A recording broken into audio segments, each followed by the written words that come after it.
Con nuestro equipo planteamos una entrevista dividida en dos bloques. En el primer bloque elegimos trabajar el mito sobre educación e igualdad en la pregunta, puesto como un disparador para discutir el eje de desigualdad. Esto nos permitió también reflexionar y debatir sobre el derecho a la educación. El mito que seleccionamos fue el de más acceso al sistema educativo siempre implica más igualdad. El incremento de la proporción de estudiantes equivale automáticamente a un incremento de la equidad. Del libro de Mitomanía. Esta idea de a mayor acceso, mayor igualdad, no se circunscribe únicamente a nuestro país, por eso dentro de los argumentos elegidos para señalar el por qué este mito tiene fuerza o cómo fue tomando fuerza, encontramos pertinente remontarnos a la conformación de los estados nacionales. Eh, nosotros dentro de los argumentos pusimos que responde a un ideal que todavía se conserva sobre el sistema educativo asociado al rol fundamental que cumplió en la conformación del Estado Nacional, como señala Tendi Pampani en su libro Sociología de la Educación, también porque contiene en sí misma una expectativa relacionada a la movilidad ascendente asociada a un tipo de Estado, que pusimos que es el estado de bienestar, y esto lo relacionamos del texto del derecho a la educación en Argentina de Finnegan, cuando menciona que en la reforma del 49 había una tendencia a extender los derechos hacia la esfera social y laboral. Así incorpora, por ejemplo, la posibilidad del trabajador de aprender y perfeccionarse y extiende la cobertura para llegar a los sectores más alejados. Bueno, basándonos y siguiendo la misma línea sobre el mito de desigualdades, nosotras nos planteamos la necesidad de discutir sobre las desigualdades internas en el sistema educativo de nuestro país. Para esto, los argumentos que tomamos fueron los siguientes. En primer lugar, planteamos la implementación de las políticas educativas que tuvieron como fin aumentar el presupuesto y la cobertura en la escolaridad obligatoria, pero aún así la desigualdad sigue estando.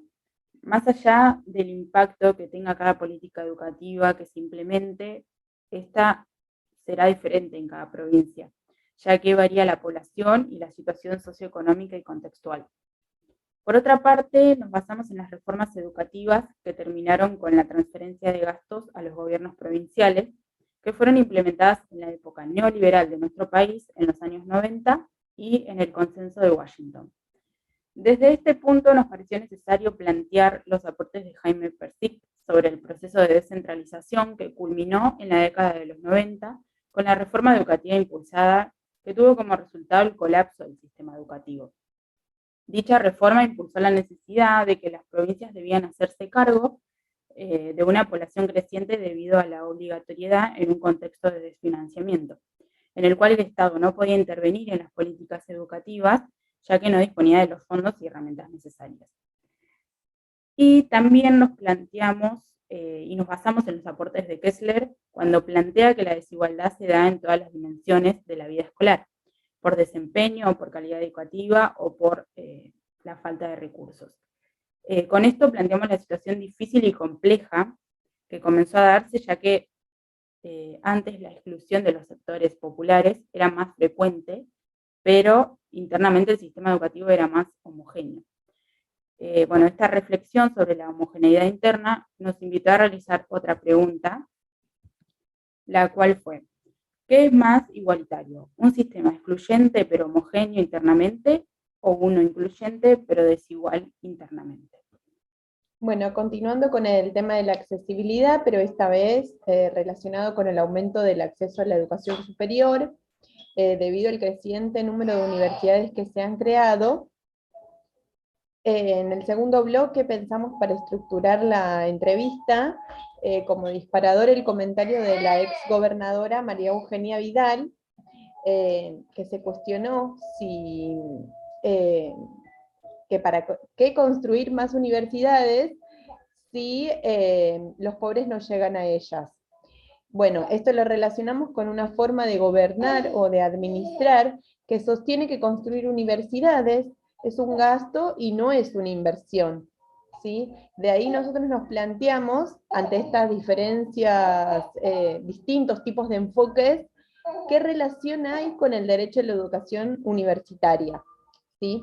Entonces, en primer lugar, tomando el trabajo de Puigros sobre la historia y las razones de la gratuidad universitaria, ahí marca que en el proyecto político anterior invertir en universidades sería un gasto en el ámbito educativo, ya que ven a la educación como un bien privado y no como un derecho al que todos pueden acceder. ¿Sí? Para ese modelo, cada sujeto que se forma lo hace de manera individual para su progreso y su propio éxito. Es decir, que lo público y lo gratuito y masivo atenta contra los proyectos del modelo neoliberal, que considera el arancelamiento esencial a cambio de recibir servicios educativos. Bueno, para finalizar, elegimos el mito sobre universidades. A la universidad solo accede una pequeña élite, y solo los ricos acceden a los estudios superiores, y lo vinculamos con lo que veníamos viendo anteriormente porque si la población que entra es la menos afectada económicamente, entonces la creación de nuevas universidades no sería netamente necesaria, ¿no? Porque pocas serían las personas que lleguen, pero también a su vez sería menor la cantidad de personas que logren finalizar los estudios secundarios. Consideramos muy importante un dato que nos presentan Tenti y Gibson en su texto, que es sobre que un 70% de los estudiantes en estos últimos años representan como la primera generación de universitarios, ¿no?, en las familias, y que muchas de esas familias son de los sectores más bajos de la sociedad. Por otro lado, Germán Lodobla también nos cuenta que en Argentina hay una tasa muy alta de escolarización superior, ¿no? Y que es casi el 65%, y a su vez es una cifra que se acerca al promedio de los países europeos.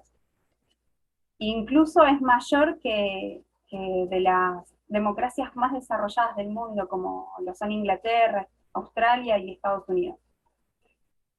Por otro lado, Adriana Puigros nos indica que, bueno, el Estado tiene la obligación de garantizar la gratuidad de la educación, que se estableció como obligatoria, y que, bueno, en esto la educación superior no es parte, ¿no? O sea, nos genera esa cuestión de por qué la educación superior no es parte de esa obligatoriedad, ¿no? Como derecho universal no puede excluirse. Y bueno, que frente a todas estas situaciones hay muchas posiciones que no adhieren a estos proyectos de gratuidad de la universidad y de acceso a la misma, generando tensiones, ¿no? Y una de ellas es esta, que a su vez la gratuidad genera amontonamiento, multitud de personas, cuando en realidad este derecho a la gratuidad se encuentra ligado directamente con el aumento de la colectividad de estudiantes, ¿no? Donde los sectores menos beneficiados pueden ejercer este derecho y sin que sea excluido, sin que seamos excluidos y que sea solo exclusivo para unos pocos.